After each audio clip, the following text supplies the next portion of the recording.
Hello, Nonprofit Connect members. As part of our Nonprofit Coffee Break series, I usually sit down with a different nonprofit leader each month to learn from their experiences and highlights of our sector. Like so many of you, we're staying home and staying safe. So this month, we're connecting virtually. I would like to introduce you to today's guest, who is Tahir Atwater. Tahir is the Director of Donor and Volunteer Engagement for the Jackson County CASA. Welcome, Tahir. I appreciate it. Thanks for having me. Why don't we start off, first off, by just giving us a little bit about the mission of Jackson County CASA. Sure. So Jackson County CASA exists to serve children who've been removed from their home, unfortunately due to abuse or neglect. And so what we like to say is that we try to represent the child's best interest in court. We try to raise their voice so that what they want and what they need are actually going to be addressed. And the way we go about doing that is we have volunteers who we train up so that they can actually be the child's advocate. That's what CASA stands for, Appointed Special Advocates. And we also have full-time staff being case supervisors and staff attorneys that kind of provide this wraparound service for every single child that we serve. Wow, so that sounds like work that is heavy, but at the same time, knowing that you're doing some good to help the child make it through their life to their next chapter. How did you get started into this work? We don't hear about nonprofit work growing up. At least I didn't. When you hear about nonprofit work, when I did, it was usually centered around the people who are volunteering, the people who are helping the have-nots, the needy, right? The helpless, right? These kind of very negative connotations about our community that we're all a part of. And the other part is nonprofit, we just don't lean into it. We don't really lean into it and say, no, we're here and we are just as valuable to our community as the people who are making all the big bucks. And so I think there's also a lot of pride and messaging that we have to have as a nonprofit community to say, you know what we do is vital to our community. And while we certainly want our corporate partners, you can be a part of this too.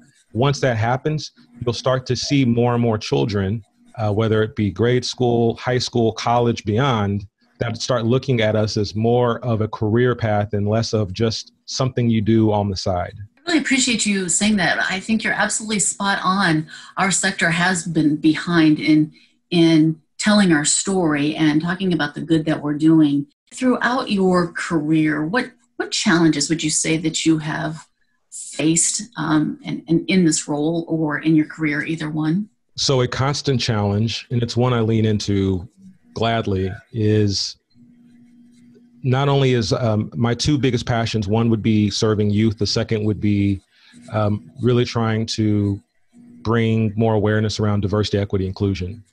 And so that's a drive behind what I do, finding that intersection behind serving our youth and making sure our communities are inclusive and equitable as they can be.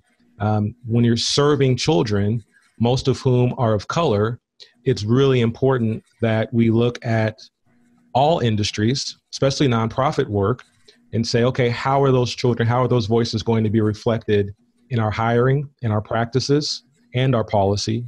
And how can we ensure that equity is a part of everything we do?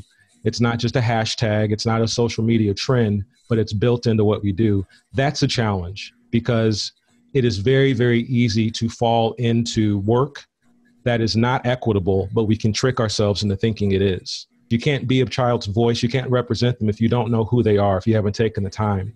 And so too often those voices, especially the voices of youth, are supplanted by the voices of older folks like myself who think we know better, and we don't. So that's a challenge. It's challenging myself at all times and then challenging myself to bring more people along on that journey with me. Appreciate you sharing that. It also seems that in our youth is when so many of those systems become in place, right? So you're at a place where you can really help those children find their voice, but what would you like to share with the adults in order for us to shift our thinking a little bit more to be better humans in equity? We tend to focus on what we bring to the table as a nonprofits. We say, here's what we're going to do for this kid. And without us, this kid is destined for failure. No. Here's what we can do alongside this child who has a bright future And like everyone, they need a little bit more help than some. And here's why. You start with a people first attitude. And I think if we do some of that, and it's also educating a lot of our funders, our corporate partners, some of our foundations that are looking for those kind of one phrase idea of why do you need us? What's the statistics that's going to make us cry? What's going to make me not sleep at night? And we can balance that a bit more. It's tricky. Every time I write a letter of interest to a potential grant funder, I'm trying to balance the statistics with the humanity. And you're doing it in one page sometimes, right? Or maybe two sentences or less, but it's worth that struggle. It's about hope, right? It's about the support goes to provide hope and a future that everyone deserves. I'm curious to know, did anybody give you any advice along the way that you have coveted and has really stuck with you? I spoke to a person once who had been they'd since retired from nonprofit, and they had like a 35 career in nonprofit. And they said, never, ever forget why you do this. And I was waiting for the answer because they hit me with like the Yoda quote where it was just an ellipses. And I was like, okay. And I was waiting for an answer. And they're like, no. That's for you to figure out, why are you doing this? And that was, and I stuttered for a second. I couldn't come up with it. And they said, exactly. When's the last time someone actually asked you to say that out loud? And no one had. People just took for granted that because I was involved in this volunteer work, and this was before I was even working in a nonprofit, that we just knew it. And so they said, be intentional about what you do and what you say. And so that is just kind of carried with me. And now that's one of my favorite words is intention. Intentionality behind what we do, what we say, and making sure that our impact matches our intention, because those are two very different things. What's your advice for a nonprofit professional? This idea of self-care is so crucial. It is important for us to always challenge ourselves as to why we're doing it. Are we centering our voices or the voices of the community that we're trying to help?